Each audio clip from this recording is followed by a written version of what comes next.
Balade pour 3 ânes et une famille. Ouais.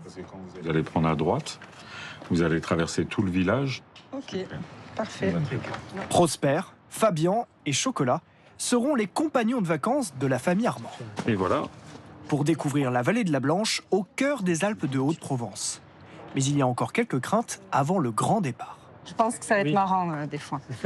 J'appréhende un peu le passage de la rivière quand même. Tu te penches bien en arrière, tu appuies avec tes mains, comme ça, et tu poses ton dos en arrière.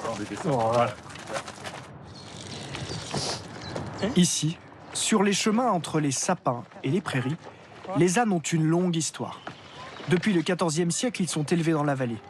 Leur commerce y était même répandu jusque dans les années 50. Aujourd'hui, ils sont devenus des compagnons de route, des randonneurs. Il y a Chocolat qui fait que manger, mais sinon, un bon coup de poigne, c'est bon. C'est sympa, retour à la nature, retour aux sources. Ouais. Oui, alors les petits, c'est chouette là. C'est vrai qu'on les voit en autonomie, ils sont vraiment... on sent qu'ils prennent plaisir, c'est sympa. Sac à dos, pique-nique, les ânes peuvent porter jusqu'à 40 kilos. Un poids en moins pour les parents et un plaisir pour les enfants. Je bouffe l'arbre. Là, je suis... Sur le sentier, halte au restaurant d'altitude de Fred Bonny.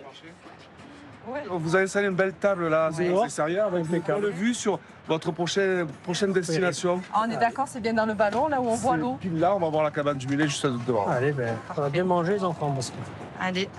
Ça fait 65 ans que c'est la même famille. Nous sommes la 3e génération. Mais en 3 générations, le paysage de cette ancienne station de ski du sud des Alpes a bien changé. La hausse des températures, le manque chronique de neige a conduit le village à prendre une décision radicale. Ça fait presque une année maintenant que la station a fermé. Il y a une décision administrative. Du domaine du Grand Puy, il ne reste que des vestiges. Alors le restaurateur a dû se réinventer pour accueillir les touristes toute l'année.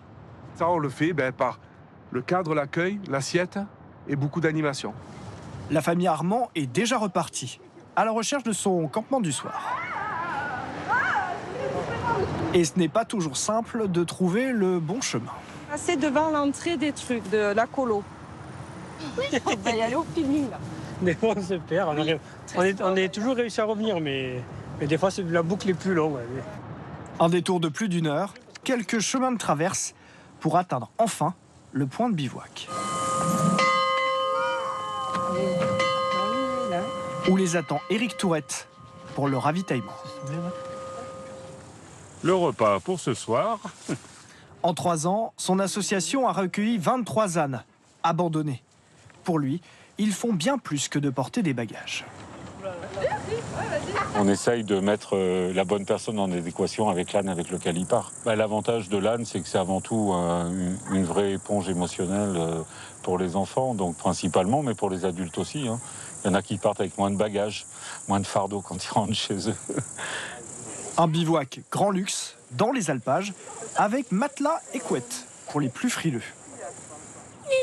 Attention Nino, rajoute les matelas. Pour la formule tout compris, c'est environ une centaine d'euros par nuit et par personne. Ça y est. Et nous du soir. Et c'est pas mal quand même. Hein. Bonne nuit, à demain.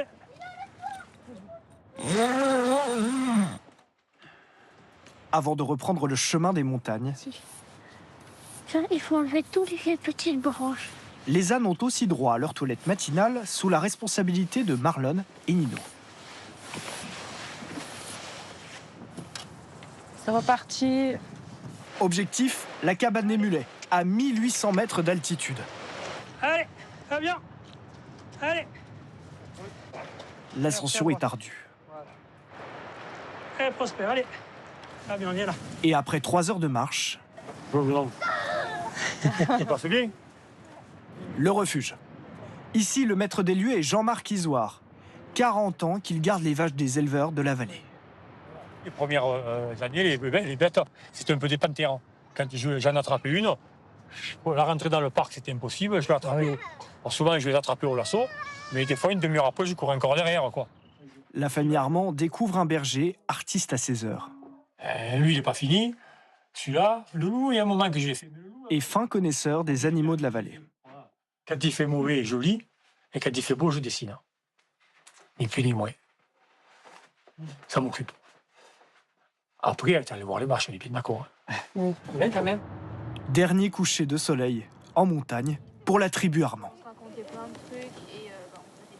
Ah, la montagne, le feu, les enfants, le chamallow. On est bon, là. Demain, il faudra déjà redescendre après 40 km de marche et 3 jours d'aventure insolite.